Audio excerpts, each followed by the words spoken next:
Olá, aqui é o Judeu. E aqui é o Estranho. E este não é exatamente um mangá ao quadrado, é um quadro.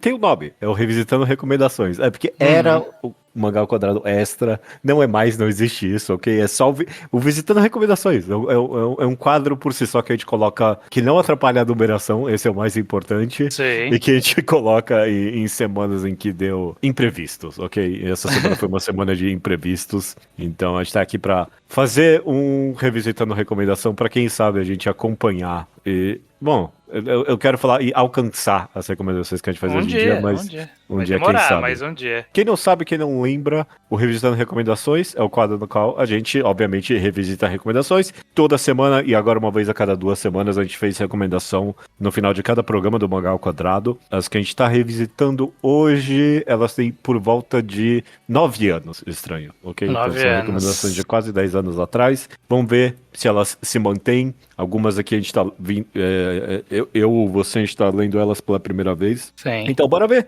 se a gente tá aprovando ou não essas recomendações 9 anos depois, beleza? Beleza. Antes da gente começar, Judeu, só dando aquele recadinho, né? Bem Mangá lembrado. ao quadrado como um todo, tem um Apoia-se. As pessoas podem fazer qualquer apoio financeiro que eles quiserem, de qualquer valor. Isso ajuda a gente a pagar servidor, a pagar equipamento, a fazer happy hour da equipe. A gente fez isso, a gente reuniu todo o ao quadrado, quase todo o ao quadrado. Quase todo, é. Para poder se confraternizar, então serve para isso também. E se seu apoio for de R$10 ou mais, seu nome é lido aqui em algum dos programas, como as seguintes pessoas: o Manuel Rebelo Abrantes, Felipe Waxman, Matheus Murozaki Rui Carodi e Natan David Castro. Muito obrigado e parabéns que estão aqui tiveram o nome lido aqui nesse programa, que é um queridinho das pessoas. As pessoas ficam felizes quando a gente faz um revisitando. Eu sempre recebo algum comentário lá quando posta e eu fico, que é o momento em que as pessoas também podem lembrar que a gente recomendou essas coisas, né? Pois é. Porque são, como você falou, 9 anos. A gente já recomendou mais 300 mangá, 300? Sim. Não, mais de 300, quase. Mais de 300, quase 400. Estamos indo pro 400. Puta que pariu. Não, que a gente absurdo. recomendou, nem tem tanto mangá, e é isso que a gente vai falar, que nem tem tanto mangá assim no mundo. Tem sim, estranho, porque essa seleção aqui de 10 é maravilhosa, ok? Vamos lá. Começa aqui com o Mangá Quadrado 171. Quem diria? De nome recomendação. É um programa que a gente fez sobre recomendar o mangá. E eu lembro que nesse em específico eu fiz uma safadeza muito safada, que na hora de fazer a recomendação da semana, no programa que a gente comentou sobre como recomendar mangá, eu só falei o nome do mangá e acabou a recomendação, foi só isso. O mangá, no caso, foi o Bokura no Hentai, que agora, 9 anos depois, se eu puder dar uma bem rápida sinopse, é sobre esse grupo de 3 pessoas, vamos falar, que se encontram por causa de uma espécie de encontro de crossdressers, né? Não sei, travesti não é exatamente a palavra pra isso, porque é algo mais específico do Brasil, é crossdresser mesmo, pessoas que vestem a roupa do gênero oposto. E o mangá acaba se expandindo para inúmeras questões LGBT. A gente vai acabar descobrindo que cada um desses personagens se vestem assim por motivos diferentes. E acaba uma longa história que envolve dramas diversos, 10 volumes, bem comprida a história desses 3 personagens. Eu imagino que você não tinha lido, né? Você leu um volume pra cá. Não tinha lido. Nosso costume é quando a gente não chegou no revisitando e nunca leu, a gente lê pelo menos um volume ali, né, pra ficar inteirado, e foi o que eu fiz. Eu lembrava, eu reouvi esse programa há relativo pouco tempo, na minha jornada de reouvir os programas sequencial, eu tô mais ou menos na faixa desses programas aqui. Então eu tinha reouvido e visto essa recomendação, que é safada mesmo. Mas então, eu li só um volume, eu tenho uma visão bem limitada. Mas dado a época, saiu em 2012. Parece pouco tempo, 12, 13 anos até que a gente tá gravando. Mas a gente teve bastante avanço na discussão sobre transexualidade, sobre expressão de gênero, esse tipo de coisa. Então, o mangá, eu fiquei com medo dele cair em alguns vícios. E ele caiu em alguns. Caiu em alguns, sim. Ele caiu em vários, eu diria. Pelo menos nesse primeiro volume, ele usa ativamente o termo que já tá muito em desuso de trap, né, que é terrível. Usa, pelo menos pode ser a tradução também, né? Usa alguns termos que também não são bem vistos hoje em dia, embora talvez tenha proposta na história. Mas tirando isso, essas pequenas escorregadas, eu acho que ele foi até que bem respeitoso com a abordagem que ele teve nesse um volume que eu li. Como que é o resto dos volumes, Judeu? Você acha que o mangá ele cumpre esse papel? Ele eternamente tá pisando em ovos. Tipo, não no sentido de que ele tá evitando pisar em ovos. Ele, tipo, tá andando por aí pisando nos ovos, sabe? Ele não se importa. Ele é extremamente... não sei se insensível é a palavra, mas pouco preocupado, talvez, em manter tudo politicamente correto, vamos falar assim. Mas eu diria que em algum nível... O mangá que eu mais penso hoje em dia... que eu mais comparo ele com hoje em dia é de fato que ele é o seu Okare Alice de sua época. Então, uns bons anos antes, e ele tem essa grande sensibilidade e pouca preocupação de ser mais estudado nos temas que ele está trabalhando. Então ele é bem sensível, ele é extremamente melodramático, mas eu acho que as emoções e a sensibilidade dele acabam agradando mais do que desagradando, eu diria. Ele é muito gostosinho. Gostosinho não é a palavra, acho que ele é muito dramático mesmo. Uma boa novelona, eu diria. E ele sabe transpassar com muita força emoções desses personagens, é isso que importa no final das contas. Sim. E hoje em dia, se lançado hoje em dia, ia pisar em mais ovos, porque, embora a discussão sobre transexualidade tenha evoluído, parece que a gente regrediu bastante em aplicar isso para crianças, né? Tipo, os personagens são muito jovens e com certeza traria polêmica por serem tão jovens. Mas eu acho que é importante porque, né, é realidade. Funcionou ali, eu acho. Ser nessa faixa etária. Sabe o que ele é? Ele é o Love Me For Who I Am, acho que esse é o nome do mangá. Dark, é isso que ele é. É isso que ele é, o Love Me For Who I Am Dark. É o Seinen, é a versão Seinen. Então, tipo, ele é bem trágico nesse sentido e pouco preocupado. É uma boa recomendação. Eu não reli, porque eu já tinha lido, mas eu fui dar uma olhada nos comentários no Manga Updates. E muitas pessoas transpassando esse mesmo sentimento de...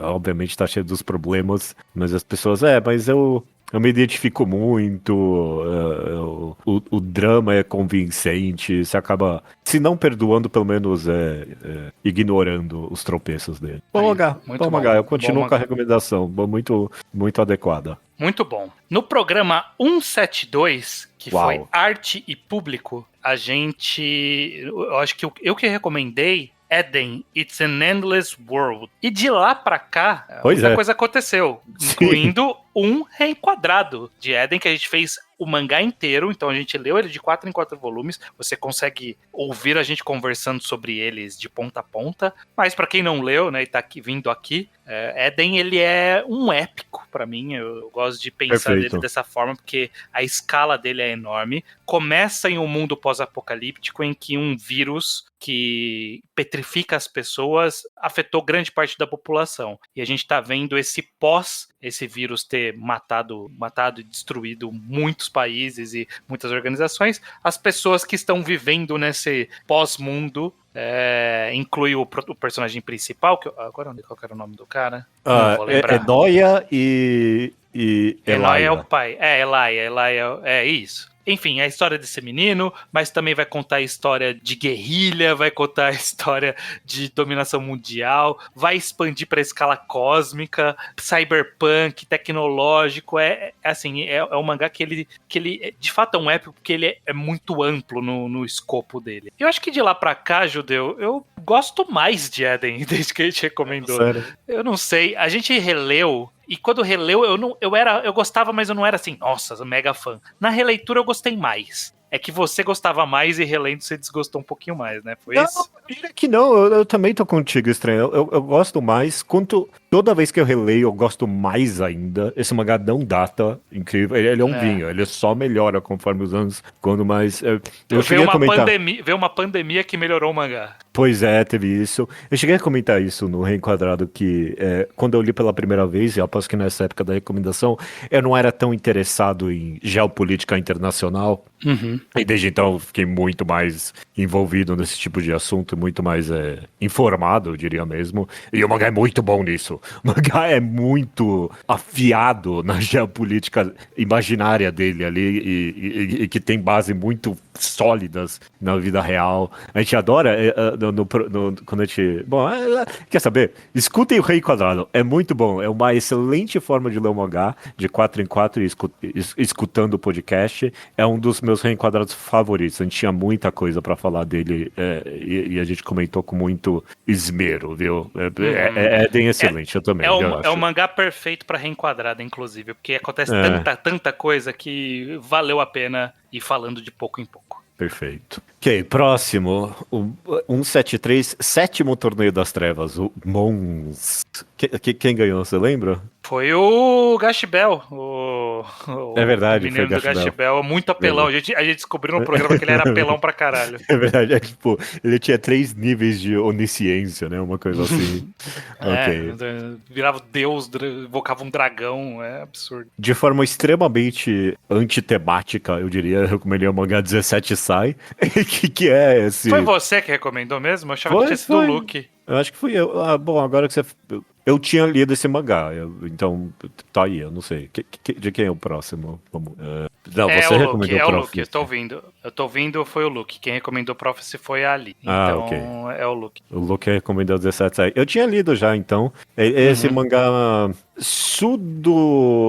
documentário baseado em fatos reais sobre esse grupo de adolescentes que sequestrou e fez coisas Estuprou e torturou essa garota de 17 anos até ela morrer, da vida real. E esse mangá é baseado nisso. O mangá tem um final diferente, a Junko Furuta, acho que é o nome dela. Como que era? Junko Furuta. Junko Furuta. Isso, é um caso dos mais famosos casos de crime. Se você é fã por algum motivo de true crime, você já deve ter se deparado com a história dela. E extremamente influente, eu diria, no imaginário coletivo japonês, eu diria. Sim. Se você vê isso referenciado, não diretamente, mas em mangá direto, a ideia de que uma menina pode ser sequestrada e torturada por semanas, se eu não me engano, dessa forma. Ninguém perceber, e por adolescentes. Então ele tem todos os participantes ali, acho que 1 ou 2 eram maiores de idade e outros não. Então tipo, foi tido como o crime de delinquência juvenil mais violento do pós-guerra ali japonês. Por isso que tá tão forte no imaginário. O mangá, eu reli, não pra cá, eu reli ele acho que ano passado, eu fiquei curioso olhando a recomendação, como é que anda esse mangá? Eu não sei, estranho, eu acho que ele tem o seu valor ainda, ele tem umas problemáticas de mudar a história, tipo, pra começo de conversa, é um meio, tipo, você fica meio, e aí, qual é de dar o ponto de vista do torturador ali, né? Eu diria que desses crimes, esse é o menor, talvez, do mangá, porque ele acaba depois focando mais na amiga ou irmã, eu não lembro exatamente. Irmã gêmea, exato. Ele acaba não focando... Eu não diria que ele é uma série do Jeffrey Dahmer, por exemplo. Eu acho que essa é muito mais ofensiva nesse sentido. Ele não glamoriza, eu acho, os criminosos em 17 Sai. Mas aí ele tem esse final alternativo que é um pouquinho problemático, eu diria. Eu acho que ele foca bastante na vítima para esse não ser o maior problema. E o foco dele realmente é sobre, tipo, caralho, como ninguém percebeu isso? Essa é a maior pergunta do mangá. E aí ter essa abordagem eu acho que é ok no final das contas.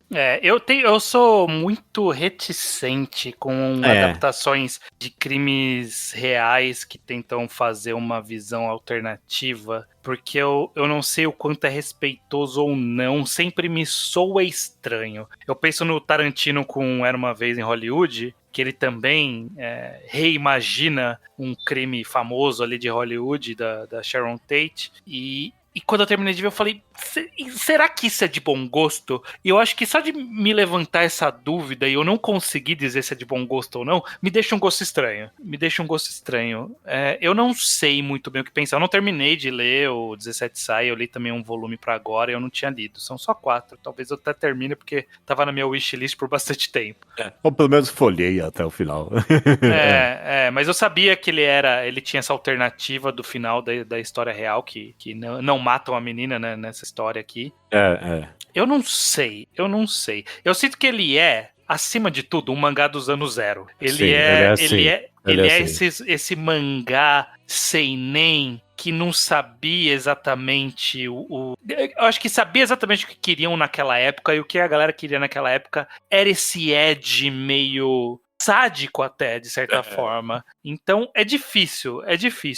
Eu acho que o mangá tenta não ser de mau gosto. Eu acho que ele critica o suficiente, mas ele também é um produto do seu tempo. Eu acho que... ele tem um QB Frésia, né? Tipo, algo bem anos zero ali de Wedge pelo Edge nos mangás ainda. Sim. É uma leitura. Existe esse mangá. Jamais desrecomendaria. Toma aí. Não desrecomendaria, mas se a gente fosse fazer a editora do Ao Quadrado, ele não estaria no nosso business plan ali de lançar isso daí. Também não. Vamos lá, 174, podcast de primeiros capítulos. Nessa época a gente fazia isso nos programas terminando com 4. Então era primeiros capítulos terror, horror, com a Alice. Era naquele período que a gente trazia um convidado e o convidado escolhia os mangás. A Alice escolheu os mangás ali do Junji Ito, do... Como que chama o cara do... Kazumezo. O Kazumezo e o Hideshi Hino. Foi um bom trio ali. E ela terminou o programa recomendando Prophecy, que é esse mangá que saiu no Brasil pouco tempo depois de ter sido lançado no Japão, e aí quando ela recomendou tinha saído no Brasil. 3 voluminhos, um mangá meio que de justiça social ali, né? De essa figura do homem com um jornal na cabeça, ele está punindo pessoas que a mídia, que a polícia não estava punindo corretamente, então pessoas que fizeram coisas erradas no mundo de internet, ele ia lá e torturava essas pessoas em vídeo. Isso aqui é estranho. É Akumetsu ruim e Akumetsu não é bom. É isso que é. Eu não acho que ele é Akumetsu ruim, eu acho que ele é Akumetsu no nível, assim, porque eu não acho Prophecy ruim. Você terminou de ler ele na época ou agora? Sim, estranho, porque a gente gravou um programa sobre ele. Ah, é verdade, a gente fez, eu não acho ele terrível. Ele tem ele também é um produto do seu tempo, dos anos 10. É um mangá dos anos 10. De como eu uso a internet aqui nos meus mangás, hein? E se eu fizer alguma coisa com essa modernidade, com esse novo internet? A galera nos anos 10 adorava isso de as pessoas, elas vão publicar o crime online e as pessoas vão ver porque as pessoas são sádicas. A galera adorava essa ideia. Deixa eu ver aqui rapidinho. Ó, nos anos 10, 2011, saiu o primeiro episódio de Black Mirror, que foi essa mesma pegada. É a galera ele abriu os anos 10, não sei se você lembra do primeiro episódio de Black Mirror, que é do porco. Claro. Então é essa pegada. Eu sinto que ele também é um produto do seu tempo, nessa visão de como seria a relação das pessoas com a internet, mas eu acho que ele é um thriller ok. É que ele não conclui bem, eu acho. Eu acho que ele construiu uma ideia e ele não sabia como justificar essa ideia no final. Eu lembro de não ter nem na metade ser bom e estranho. Eu não lembro nem com um pouco de bom gosto de Prophecy, não. Eu lembro ok. Era a revolta dos fudidos. E eu acho a revolta dos fudidos sempre justa. Ok. Próximo é o Mangá ao Quadrado 175, Vinland Saga Farmland. Olha só a gente sempre sai de um revisitando com uma promessa, né? E essa promessa já tinha sido feita. Ok, não importa. Vou prometer que a gente vai fazer o último programa de Vinland Saga daqui a pouco. Já, tá chegando. E nesse programa eu recomendei Sou uma Aranha. Qual é o problema? Entre nós eu acabei só nomeando o mangá como o mangá da aranhazinha. Como Desuga Nanika, se não me engano, é o nome completo dele, alguma coisa assim. Uma premissa bem rápida, é um isekai no qual uma menina acorda no corpo de uma aranha de nível baixo, no mundo de RPG mesmo. Um isekai clássico nesse sentido. Bem videogame mesmo, né? Com bem nível. Videogame. Eu vou falar, de lá pra cá, o mangá se perdeu um pouquinho. Eu vou falar, ainda tá em publicação, eu ainda leio, mas tipo, sei lá, se dá pra dividir o mangá mais ou menos em 3 atos até agora, eu diria que até a metade do terceiro ato, ele ainda tava na vibe que fez eu recomendar. De ser muito bom, de a gente acompanhar muito bem essa protagonista que é uma eterna underdog. Ela tá sempre fodida e, tipo, tentando do seu melhor pra sobreviver. Esse é o que faz esse mangá ser bom de verdade. E aí, tipo, de um pouquinho pra cá ele tá expandindo.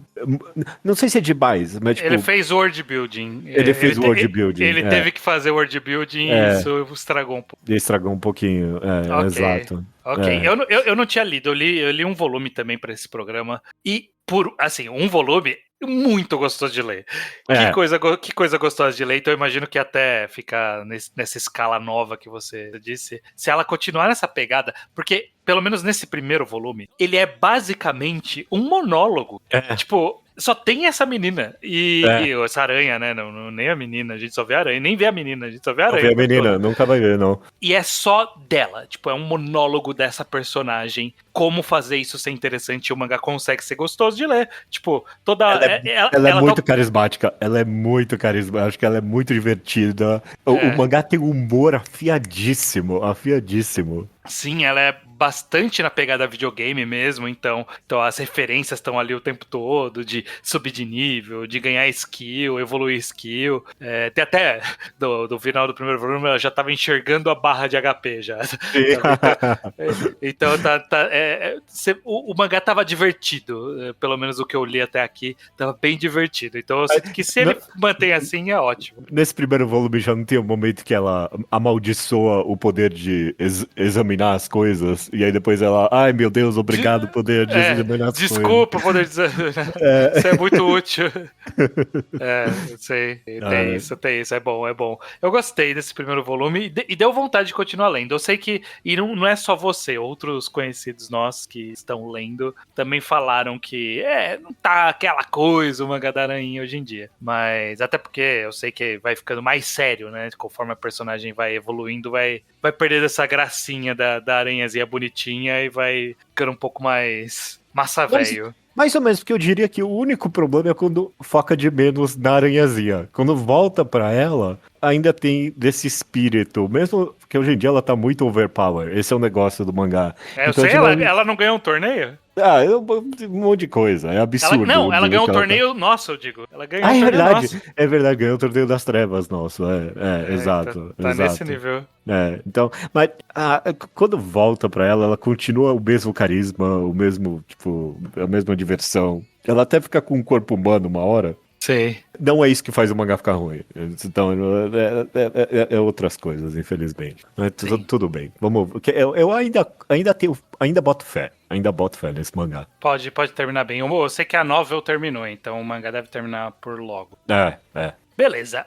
176, o podcast de romance. E na ocasião, nossa amiga Lia recomendou o mangá que estava recém saindo, o Shuzoshimi, Happiness, que foi um mangá de vampiro do Shuzoshimi. Acho que é o que diverge mais na carreira dele, essa fase moderna dele, né? Porque ele teve algumas coisas sobrenaturais no passado ali que eram bem ruinzinhos. Mas quando o Oshimi foi pra pegada mais introspectiva, né? Da época que a gente gostava dele ali, a Konohana, Inside Mari, o Kairi Alice. A era de ouro do Oshimi, Que já passou, inclusive.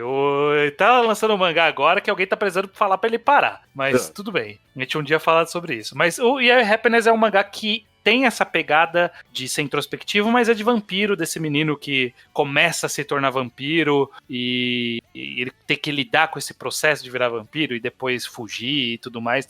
É uma história bem complexa que a gente enquadrou, né, depois desse programa. É um programa de Happiness, sim. Se quiser nossas opiniões completas, por favor, escute ele. Sim, lá a gente diz bastante coisa. Só pra simplificar, Judeu, você ainda gosta de Happiness? Ainda gosto, sim. Eu ainda gosto. O tempo foi passando e ele, pra bem ou pra mal, a única coisa que ficou de memória pra mim desse mangá... Eu lembro bem dele, é mentira. Mas a única coisa que realmente me faz recobrar é o grande twist dele. E sobre quão bem feito foi. Então, tipo, sei lá, é um twist que você gosta muito. Um estilo de twist que você gosta muito. Quem nunca leu, mas sabe o que o judeu gosta, é esse estilo de twist. Mais do que isso, a forma com que foi feito. Ele soube trabalhar tão bem a expectativa do leitor.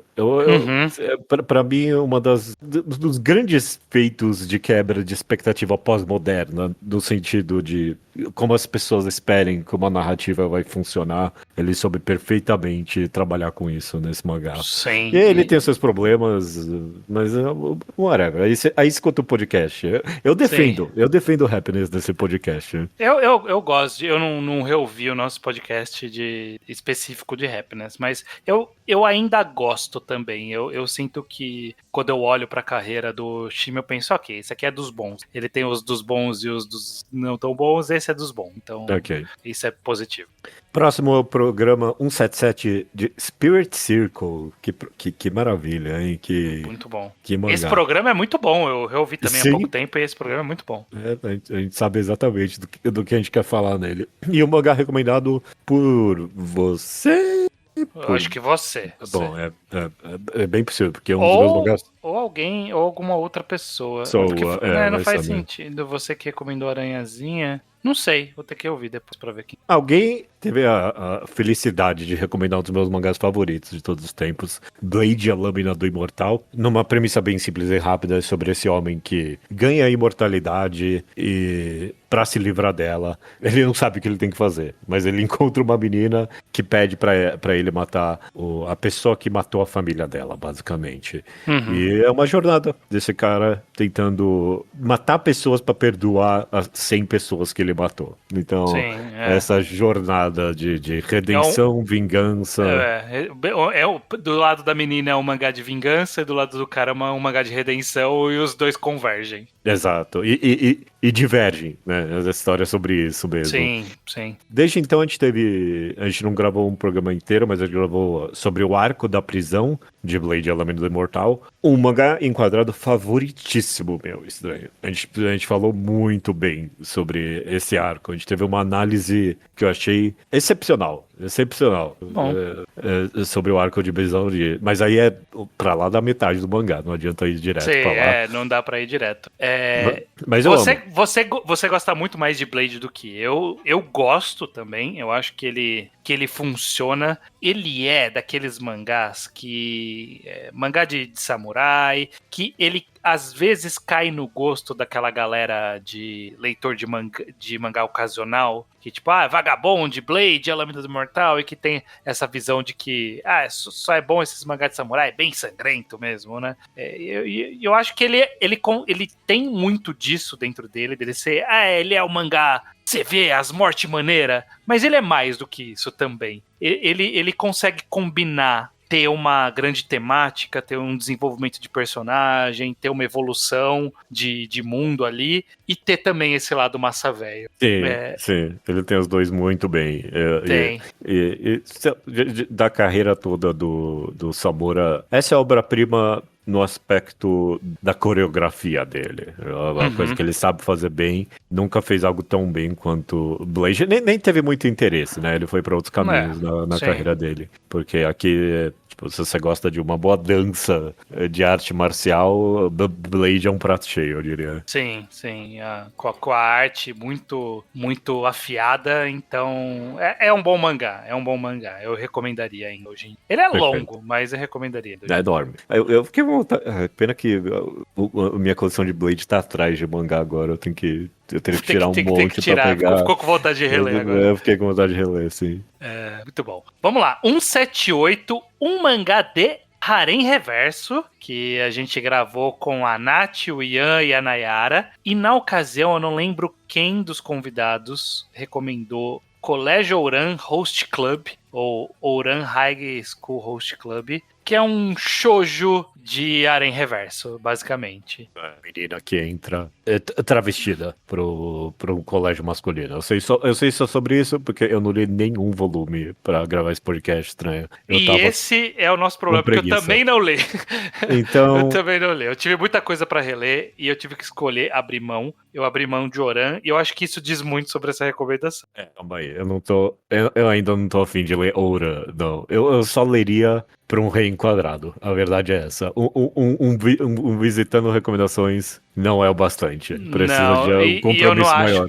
Eu não acho que vai ser um reenquadrado também, porque eu não acho que. Eu tenho até essa impressão que Ouran ele sobreviveu naquele período de shoujo restrito no Brasil, sabe? Tipo, uma contagem baixa de mangás shoujo e que ele era o mais interessante daquela ocasião, mas ele não é citado, ele não é lembrado, ele tá meio caído no imaginário popular. Então acho que Sim. passou o momento de Ouran, seja lá se o mangá é bom ou não.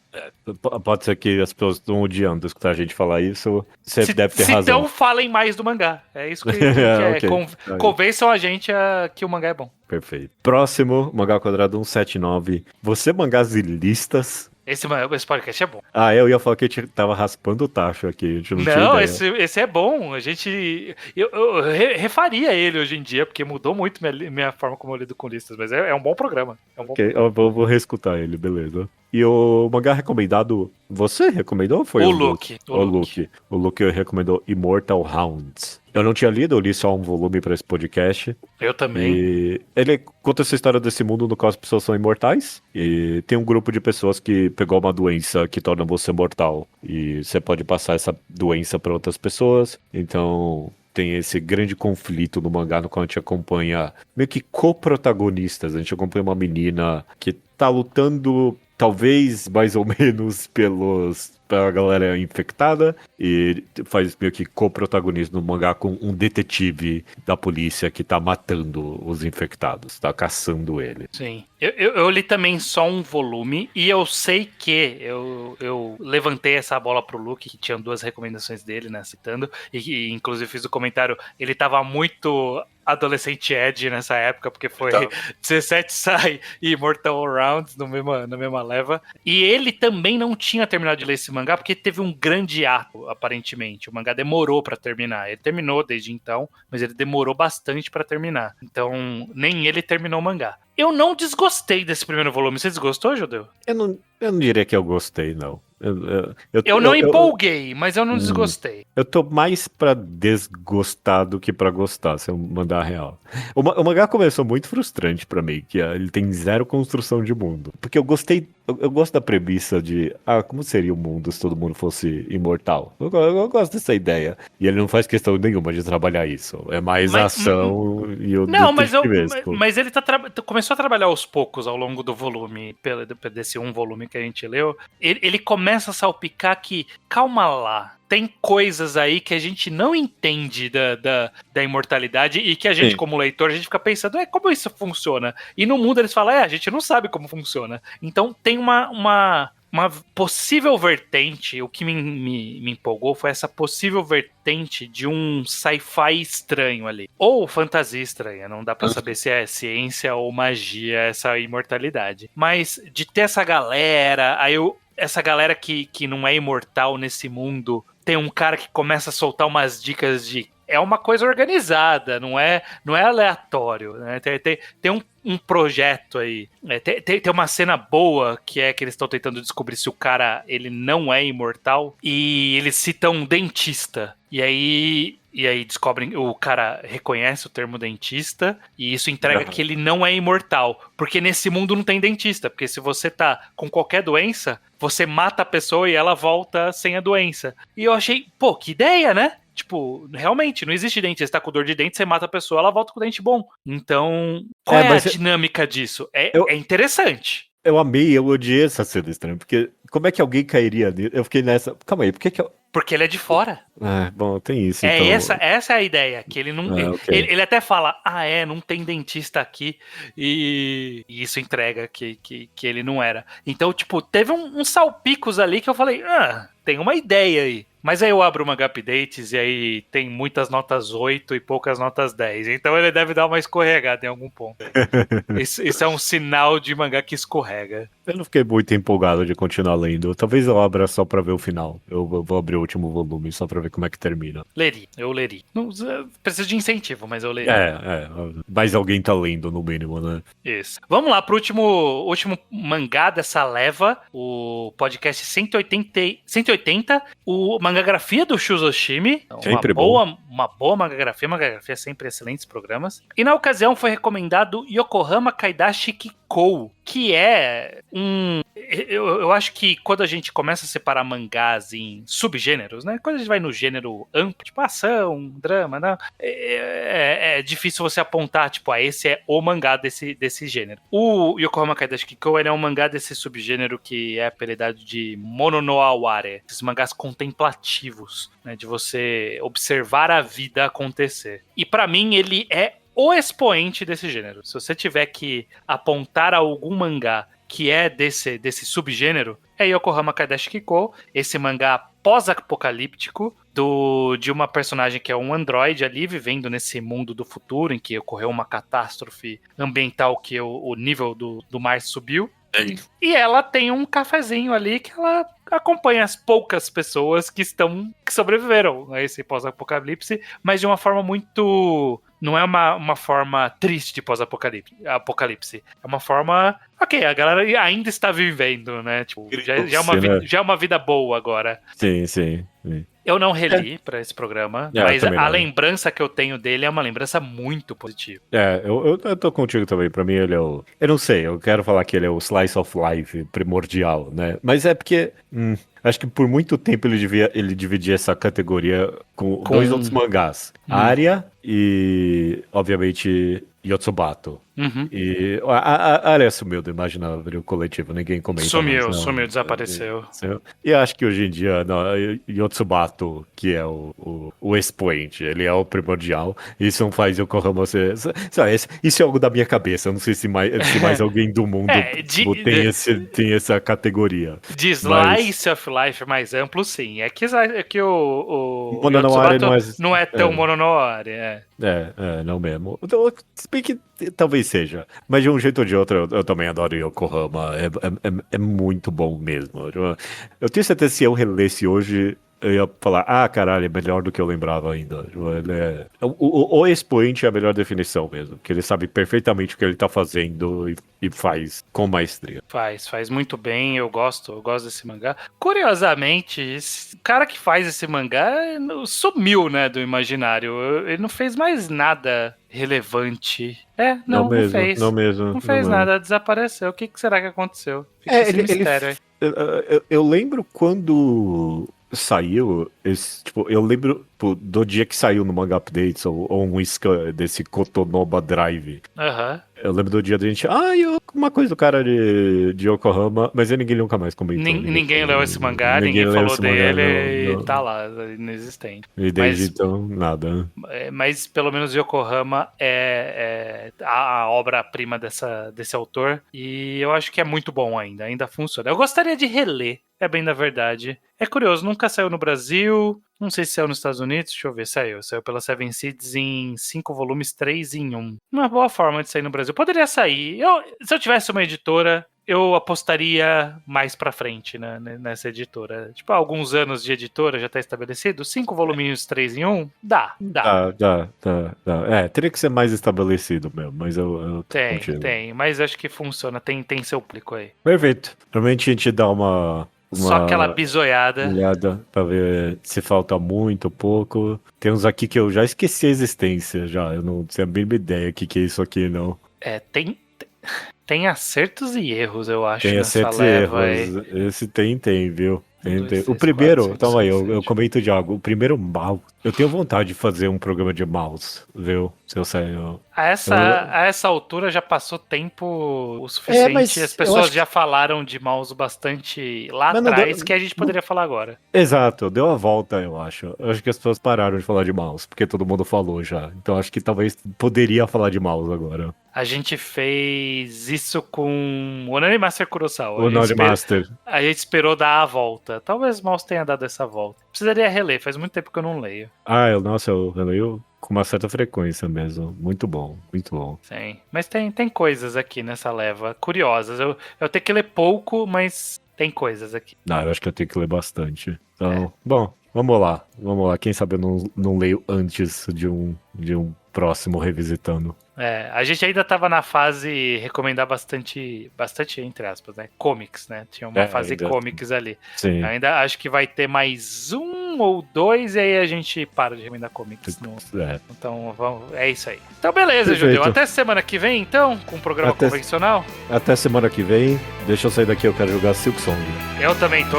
Porra, vamos lá, Silksong. Falou, galera. Falou.